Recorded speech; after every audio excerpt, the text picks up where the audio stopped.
Odette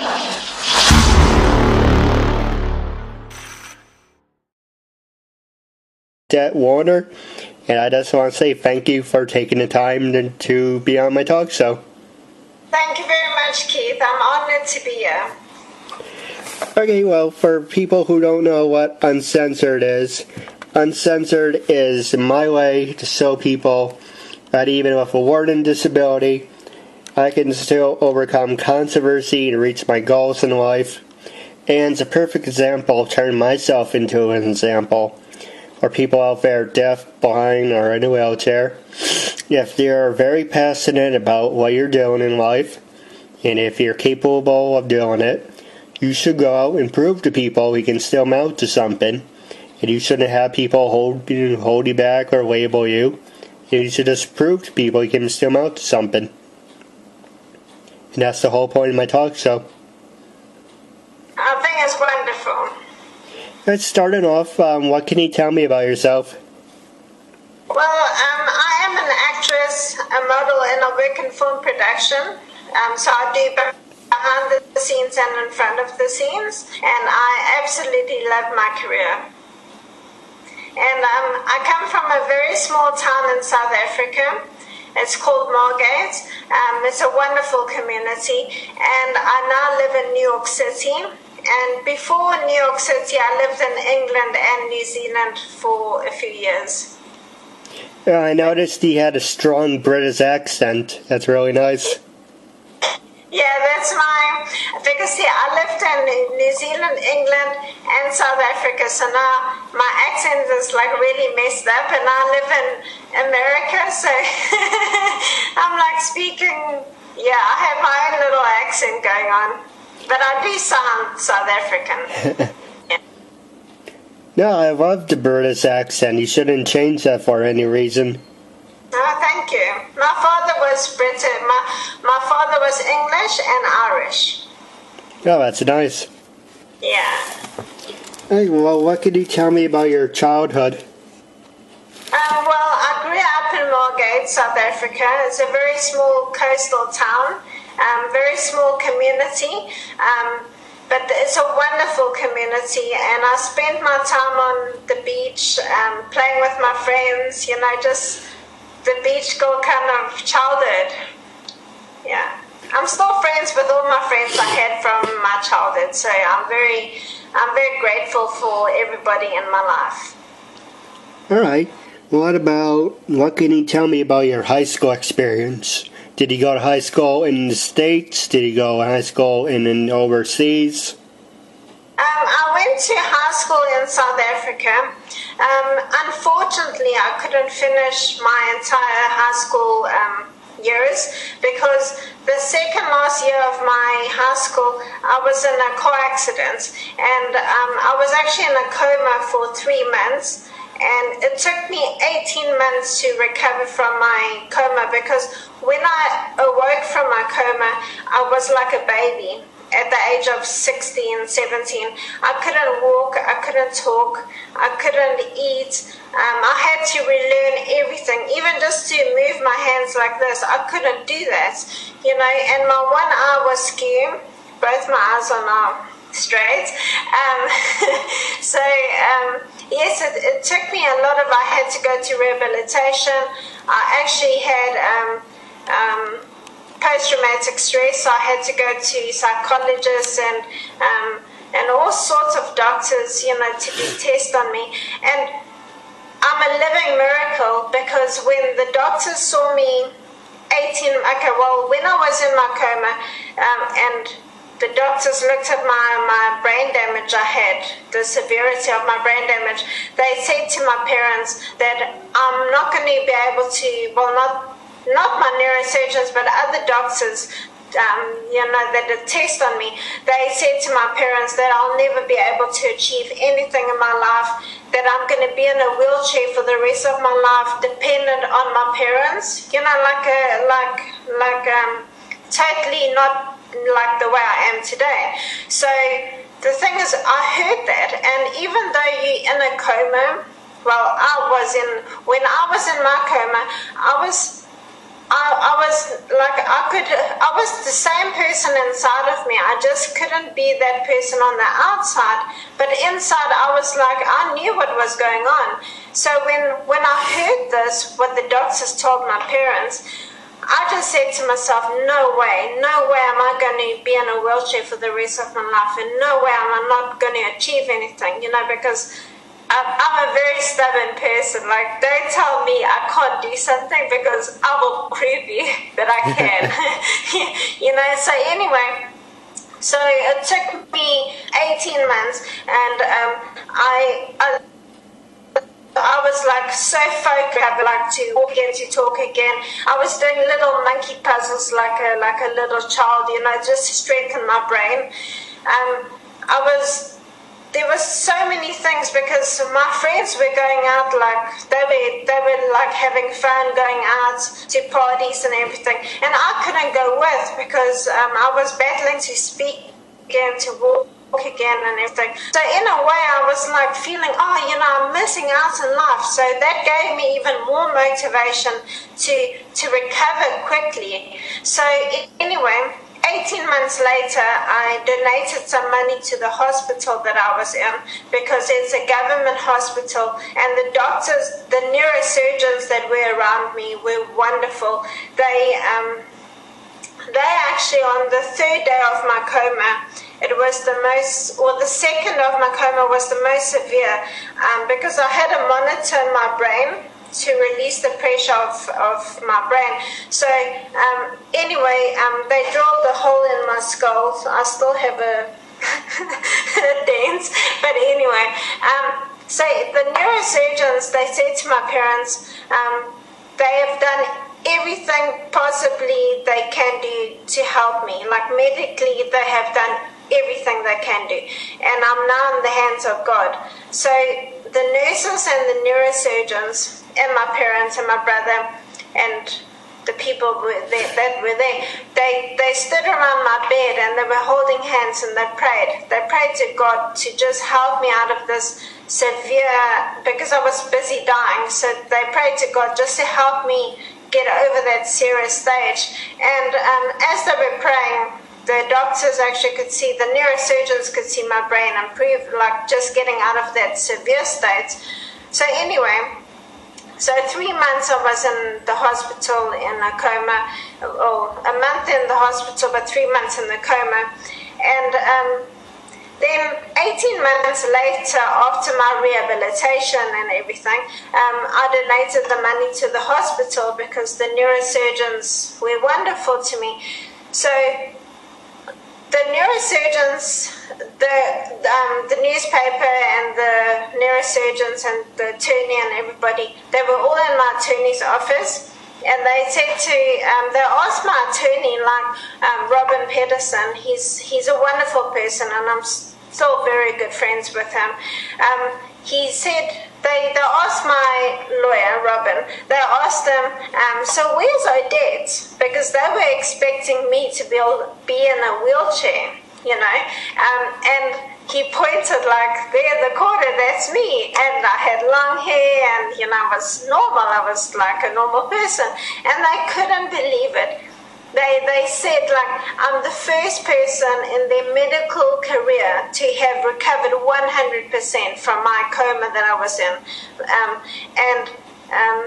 That just proves that if you believe in yourself, you can achieve anything. Like, no matter what doctors say, no matter who says what, if you believe in yourself, you will do it. Like, I just believe that God helped me, and my inner strength helped me to overcome my coma. And I just believe that anybody can overcome anything in their life, because you have the power within yourself. No, I agree with you, and it sounds like a wonderful story, and you should write a book about it. Thank you, Keith. I would love to write a book, but I just believe when the time is right, and I also would love to have a movie of my life story, because I think my experience with life can help other people, because there's so many people going through things in life where they think, oh, this is the end. And no, it's not the end, because you can overcome it, like I did, and I'm now the happiest person alive, because I'm very grateful for life, and every single day is a gift from God. Every day you wake up, it's not just by coincidence, it's because there's a reason for you to be on earth. And anyway, so what actually happened was, a few years after my coma, in 2003, I had a nervous breakdown. Oh my goodness, and that was like deja vu, like seriously, like I lost my voice again for how long? 6 months, and because the doctors were giving me medication for the stress, but the medication was actually interfering with my brain because I had the brain damage from my coma. So anyway, I was never supposed to even take that medication, but the medication was prescribed to me. You're like, hello, So anyway, the medication was making me very ill. And then I ended up with Parkinson's disease for 1 week just because of the medication. I lost my voice, like I said. It was awful, and I then went to go and visit my brother, because I just needed to get away from the stress and everything. And I actually was in hospital for a week when I had the nervous breakdown. And I just went to go visit my brother in Johannesburg. It's like 7-8 hours drive from Margate, where I used to live. So while I was actually visiting my brother, I was actually getting even more ill, because the medication was killing me. So the thing is, and my brother phoned my mother, and he said to her, like, Mom, this medication is killing her, because my brother could see that every single time that I would take medication, I would just be worse off. As soon as the medication got out of my system, I would get better. But then the doctors said I must take the medication every so and so hours. So I did what they said. But anyway, the medication was making me sick. So on that evening, I was lying in my brother's spare bedroom, and I was shaking because of the Parkinson's disease that my brain was telling me I had, which I didn't actually even have. But the thing is, so I was lying in the bed, and it was terrible. I could feel my spirit leaving my body. I was praying, and I said, God, please, I don't want to die. I was only 20, how old was I? I was like 22, 23. I was turning 23. And I just said to God, please, God, I don't want to die. I still want to get married, I still want to live life. And I promised God, I said to God, I promise you that if you let me live, I will confess to the world about how good you are, how good God has been in my life, because I don't believe that I would have been able to overcome any of my obstacles in my life without God's help, and God is still with me, and He helps me every single day. But anyway, so when I prayed, God brought me back, and I was back in my human body, that next morning my mother actually arrived from Margate to my brother's house, and she took me to the best neurosurgeon in South Africa. His name is Dr. Shaul Foster, and he's a wonderful doctor. And we went to the hospital, and he looked at my brain scan. Okay, and he looked at the medication that the doctors gave me, and he just said, this medication is going to kill me, and he immediately said I must get off the medication. So I did, and my mother took photos, and I promise you the next day you could see a difference. And it took probably, I don't know how long, but it took a few months, but I did improve so much. And then my voice was gone, so I only started to speak again 6 months later. And then that's when I met my wonderful husband, and my husband, it's so funny because my husband met me just after I had my nervous breakdown, and I couldn't speak properly, but he doesn't see that. He didn't see that in me. He just saw me as a person inside, you know. And yes, so I married my husband, and since then my life has been wonderful. No, it sounds like a wonderful story. Thank you, Keith. Hey, well, was there any future questions you want to ask me, or is there any subjects you want to talk about, or you want to ask me? It's your time too, so you can ask me anything you want.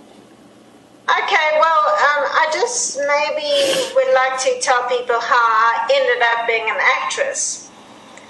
Because I didn't actually ever think I would be an actress. I was actually doing like office administrator work, and then my husband and I, we lived in South Africa, and then we moved to New Zealand for 3 years. And while we were in New Zealand, we lived in Wellington, and then my husband got a transfer to Auckland. So I had to resign my work. I was offered office administrator at a big company, and I loved my job, but I had to resign to move with my husband. So when we ended up in Auckland, I couldn't find any work because it was the recession.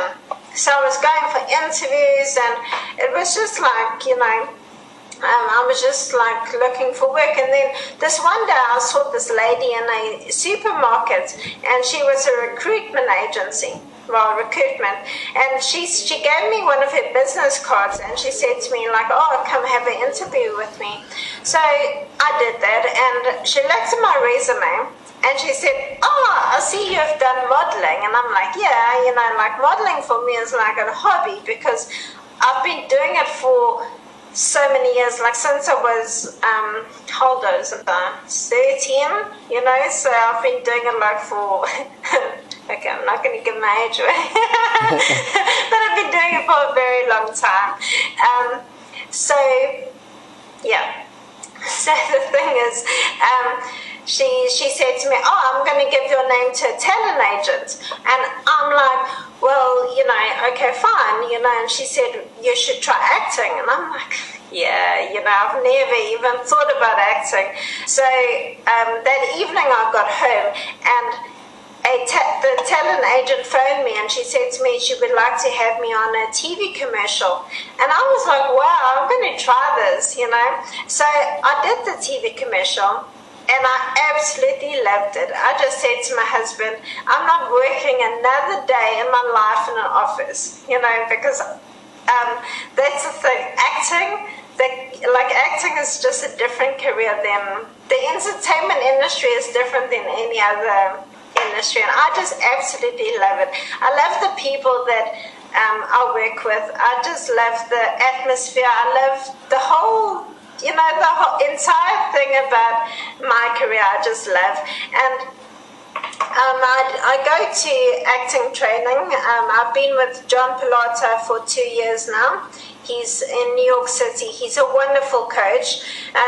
He's called the Actor Whisperer because he's a different kind of acting coach. He looks deep inside of you, and he takes what's inside of you to make you a better actor. You know, it's like he whispers in your ear. It's very yeah, he's a wonderful coach. So that's what I do. I'm very committed to my acting and improving in my acting, and yeah, I do training twice a week, and I absolutely love it. Yeah, I agree. It just sounds so wonderful. Thank you, Keith. Well, the other subjects I was going to ask you about, you know, like I said, this is your time. You can talk about anything you want. But is there anything else you're motivated about? Well, what motivates you? Well, I'm very grateful for life, like I said earlier. So every morning when I wake up, I ask God to give me this, to help me do whatever I must do that day for Him. you know, because I just believe that I'm living for God. Like this talk show that I'm doing, telling you about my life experience and my story, I just believe that's my purpose, you know, and that's why I'm so very grateful for you to give me this opportunity. And what motivates me is just not to give up, you know, and I just believe in myself, and I just believe in nobody should look down at anybody, because everybody is going through something, you know, like you should never like say, like some people think they're just better than others, and I think that is not right. I think everybody should be equal, because we're all going through something. Like when I went through my traumatic experience, like both times, my nervous breakdown and my coma, like I don't think people actually realized like what I was going through, because it took a lot out of me. But I did it, and today I'm smiling and I'm happy because. But I must say, like, while I was recovering, like while I was going through rehabilitation, there were times that I was so frustrated that I just felt like I felt like I was not going to get, you know, like you get doubts, you know, like the doubts you get. And the doubts is just the devil, you know, because the devil is a liar. Like he's giving you doubt, like, oh, you're not going to be able to walk again. Like you're just scribbling. You're not going to be able to write again. Like, you know, like, I'm sorry, I did it, and I'm very proud of it, and it took me a lot, and like I just say, it's like, whenever you doubt, just say to the devil to go away, because at the end of the day, God is much stronger than the devil. And the other thing I forgot to say was, when was that? In like a few years after my coma, before my nervous breakdown, I actually lost my life again. Like I was swimming in the ocean and with my friends, and we were all having fun, you know, like hands in the air and screaming, and you know, everybody was just having fun in the ocean, and the current was taking me deeper in the ocean, and the thing is, and I was swallowing water, and I couldn't even tell my friends that, listen, I'm busy drowning, because they didn't realize, because they were all having fun. And anyway, the water was taking me deeper in the ocean, and I just said to God once again, like, please God, just take me, you know, because I couldn't fight against the ocean. I mean, the ocean is very strong. It's like and if you're swallowing water and you can't breathe and the water's just taking you, it's an awful feeling. But anyway, just as I said that prayer to God, this man, this strong man, and I still remember how this guy looks. Like, I promise you, if I see him today, I would be able to tell you. But anyway, this man came and he grabbed me by the arm.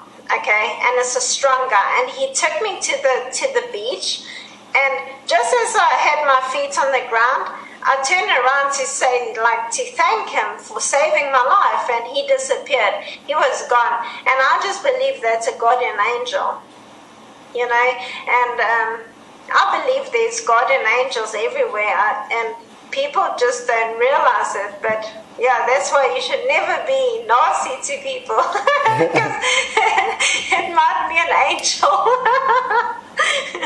Yeah, I'm a little bit weird. Yeah. No, I agree with you, and you know, you don't always have to say, you know, it's the devil. You know, most people I interviewed say people reflect themselves onto you. So just because, you know, just because they were never amounted to anything, or they never had their own talk show, or they could never become famous, they reflect themselves onto you, and they try to hold you down, and they think it's because, you know, if I couldn't do it, why should you be able to do it? Yeah, that's just jealousy, you know, like, yeah. there's many jealous people. I have jealous people, but you know, at the end of the day, that's their problem. You know, I'm not going to let anybody's negativity or anybody's jealousy, you know, like interfere with my shine, you know, because the thing is, I'm living my life and I'm going to be successful, and whoever believes in me is with me, and I'm very grateful for everybody. And for those that don't believe in me and are jealous, good luck for them.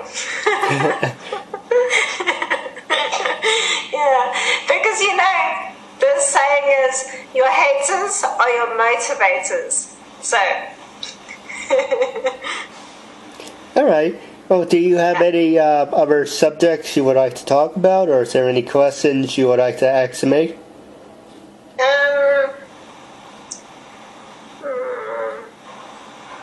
I don't think so. What is your, do you have any inspirational story? Well, that's a good question. And nothing that I can think of, but just, you know, the whole point of my talk show, I guess this could be counted for the inspirational part. For the longest time, I wanted to amount to something. You know, I worked in retail, and to make a long story short, this is how it came up. When I turned 21, people said, "Oh, it's your special birthday. You should do something special. You should make a difference. You should go drink or whatever. Do something you're going to remember for the rest of your life." And I was like, well, I have my health. I have my family. If I have to die one day, at least I would like to have a couple famous friends. And from that day forward, I tried talking to a couple professional wrestlers, you know, TNA or WWE stars, and I was told to go fuck myself. I was a lowlife. I was a parasite. I was a leech. I wasn't worth their time. Or I got people at the company saying you're not talking to the real people, but meanwhile this is coming from the real people. And so I was thinking to myself one day when I was at work, and I got sick. You know, basically a long story about that. And when I was recovering, it's like, you know what? I'm very passionate about my birthday list. I would like to have a couple famous friends. And I don't want to work in retail anymore.